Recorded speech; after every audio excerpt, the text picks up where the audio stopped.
hadba qaabkaad u fikirtaa wuxuu kaa dhigaa bay leeyihiin inaad taajir noqotid iyo inaad faqiir noqotid.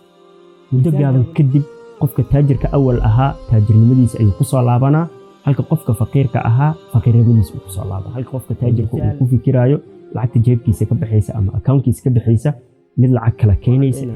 saxaabadii rasuulka salawaatullaahi wasalaamu calayh markay Maka ka soo hurjiroonayeen, taajiriinta Maka waxaa ka mid ah oo saxaabada barakeeyo xoolahaaga, xaasaskaaga iyo gurigaagana Allah kuu barakeeyo. Cabdiraxmaan wuxuu yiri dullanii cala suuq, itusi halka uu ku yaalo suuq. qawaaniintaas ma aha wax secret ah ayaga meel ay ku qorteen ee meel ku haystaan oo sanduuq ay ku xirteen ma. qofka taajirka ah kuma dadaalo kuma fikiro 24 saac inuu shaqeeyo si uu mishaar u helo.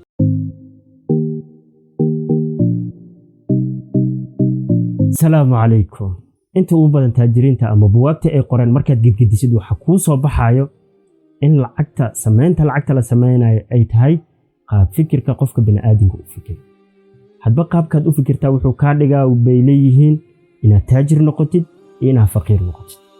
misaal gaaban oo logic bay soo bandhigeen waxay yiraahdeen mid kamid ah lacagta dunida taalo idil hadii meel isugu keen waxa dawladaha gacantooda ku jira iyo taajiriintu wax gacantooda ku jira oo idil la wada keen 8 bilyan ee dunida ku nool oo idil si siman loo wada qaybiyo oo nin walba qaybta ku aada kan kale qaybta u haysta mid la mid ah la siiyo.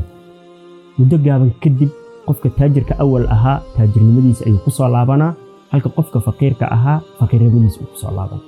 waa misaal mantiqa. waxay u leeyihiin qofka taajirka ah marka lacagta la wada siman yahay wuxuu u fikiri doonaa qaabku awal u fikiri jiray oo ah in lacagta wax keedsado, in maalgashi uu samaysto, waxa uu isticmaalayo iyo waxa soo galaayo uu isku dheelitiro. waxa soo galaayo waa inay bataan ay ka bataan waxa uu asaga isticmaalayo. qawaaniintan ayuu mari doonaa, halka qofka faqiirka uu mari doono qaanuunkii ahaa oo isticmaalka ahaa, meelan waxba kaga soo laaban inuu lacag ku bixiyo, meelan faa'iido ugu soo laaban in lacagta uu ku dhumiyo, jeebkiisa lacagta ka bixayso idil lacag wax keenaysa aan noqon. halka qofka taajirka uu ku fikiraayo lacagta jeebkiisa ka baxaysa ama accountkiisa ka baxaysa mid lacag kala keenaysa ay noqoto. qaanuunkan ayay mareen. qaanuunka lacagta lagu raadiyay inuu fikriya waxa ku cadeynayo saxaabadii rasuulka salawaatullaahi wasalaamu calayh markay Maka ka soo hurjiroonayeen, taajiriinta Maka waxaa ka mid ah oo saxaabada dhankooda Cabdiraxmaan bin Cawf. Cabdiraxmaan bin Cawf kufaaru Quraysh waxay ka reebeen lacag wuxuu haystay xoolo ah oo idil waxay yiraahdeen halkan kaga waad islaami kartaa xurriyadaada iska leh laakiin dhaqaaq xoolahan anaga naga dhax sameysay xoolahan qaadan maysid. xoolihii bay kareen. Cabdiraxmaan markuu yimid Madiina rasuulka salawaatullaahi wasalaamu calayh saxaabadii reer Maka ah ee muhaajiruun iyo saxaabadii ansaar uu walaalay maadaama duruufo dhaqaale ay jiraan qaxootinimo ay jirto wuxuu walaaleeyay saxaabi muhaajir ah iyo saxaabi ansaari ah. Cabdiraxmaan bin Cawf waxa la walaaleysiiyay Sacad bin Abi Rabiic radiyallahu anhu wa ardaa saxaabiga walaalo buu ka dhigay rasuulka salawaatullaahi wasalaamu calayh. gurigiisa markay Sacad aadeen, Sacad bin Abi Rabiic wuxuu ku yiri Cabdiraxmaanow beertan anaa iska leh mid daaratid qaado, labada xaas buu lahaa midkoodan kuu furayaa ayuu ku yiri. Cabdiraxmaan bin Cawf waag markuu bariyay wuxuu ku yiri Allah kuu barakeeyo xoolahaaga, xaasaskaaga iyo gurigaagana Allah kuu barakeeyo. dullanii cala suuq buu yiri. waa oraah aan caadi ahayn cajiib ah kuu muujinayso dhaqaalaha lagu sheegay iyo taajirnimada iyo hodantinimada in fikir ay tahay.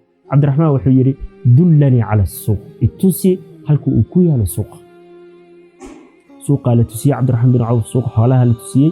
suuq subaxdii markuu aaday galabtii asoo wax haysta ayuu ka soo laabtay. 3 sano gudahood waxaan gaaraynin Cabdiraxmaan bin Cawf 700 oo noof oo geel ah uu rasuulka salawaatullaahi wasalaamu calayh jihaad u socdo ghazwat Tabuk inay ahayd baan filayaa buu ku sadaqaystay.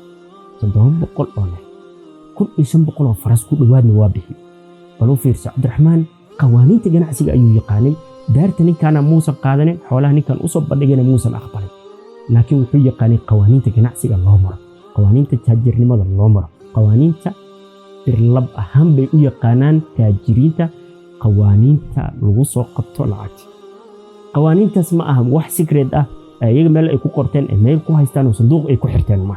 qawaaniintaas way soo bandhigeen wayna muuqataa. haddaad u fiiriso qofka taajirka ah hodanka ah qawaaniinta uu marayo idil adraacid waxa ku soo baxays marka ugu horeyso in isticmaalkiisu uu yar yahay, halka qofka faqiirka isticmaalkiisu uu badan yahay.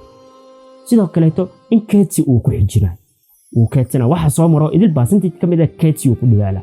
markuu keedsado ka bacdi markay xogaho yar lambar ay gaaraan investment wax la yiraahdo sameeyay. maalgelin oo maalgashanaya.